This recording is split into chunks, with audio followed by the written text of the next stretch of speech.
So you've got to admit, I mean, there's quite a lot of stuff that fits inside this bag. So today's the big day, moving into my new apartment here, but I've just arrived and the lock is still attached because the people who rented it to me have forgotten to remove it. So I have to call them and wait for them to remove this. Already a bit of a fail today. Alright, I've just got a call from the company. They've actually removed the lock for me now. They just basically told me the code, got my bag here. Arcade stick, put the key in and actually go inside. Alright, let's open up. Alright, so this is the place. And I've left my bag outside. Wow. So this is the object that holds the lock onto the door. Various different companies can show the property to other people. So I'm gonna take my shoes off. As you can see, there's a little place just to put your shoes when you come in.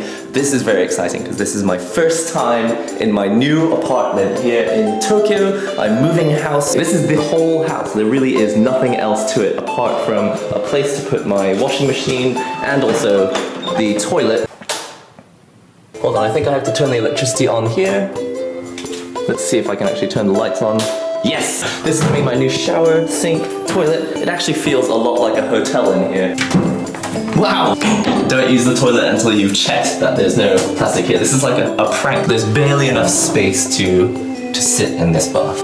I've got an air conditioner built in, but I am going to have to source my own light, which I have coming tomorrow. And check this out, I've actually got a way of checking out who's outside. So I've got a monitor so that if people come that I don't really want to talk to, I can actually check on the screen. Tokyo is generally safe, but security is still an important concern for a lot of people. It's just really interesting. I think Japanese people are really good with security, even though in general they won't end up needing it or using it. As you can see, I do not have a curtain yet. I have two windows, but this one also doesn't have curtains.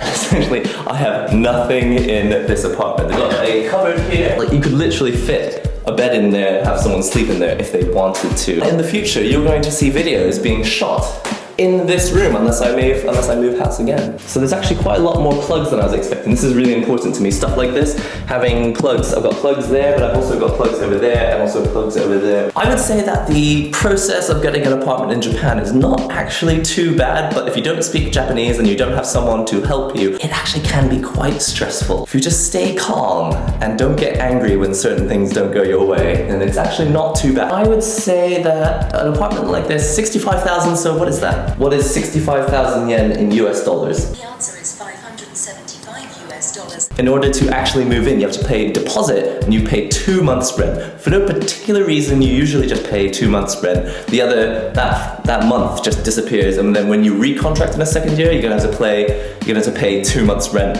when you recontract. But at least it's all done. I've got it all sorted out. Now, because I'm so excited, what I'm gonna do is do a what's in my bag today. As you can see, the first thing is a Hori fighting stick mini. I didn't want to be without entertainment, and I didn't want to bring my full arcade stick, so I brought the Hori fighting stick mini 4. This is basically the paperwork for moving into this apartment. Not super interesting. GPD Pocket. This is the computer that I received from GearBest, and actually I'm using it more than my Switch. Although I love my Switch, I actually end up playing with this more often. Portable hard disk, this is what I do all my work on because it means I don't have to use the same computer. I can just keep all my projects on the drive. USB-C adapter. Power extension cable just in case. SD cards, I've got a 64 gig card and also just a USB micro adapter. Night clothing because I want to be able to sleep, but as you can see I have no bed.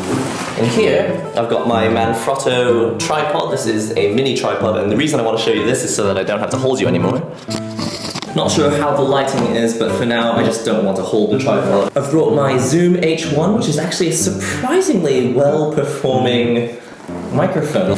Headphones so that I can continue doing my editing work. A charger for the GPD Pocket. This is my charger for my MacBook Pro. And of course, last but not least, my MacBook Pro. Something I really want to show you is that recently, because I've been doing a lot of editing on the train, I actually click it on here, and have it like this so that when I'm working, it's basically not moving, because the worst thing is if the cable shakes a little bit and the whole drive falls out.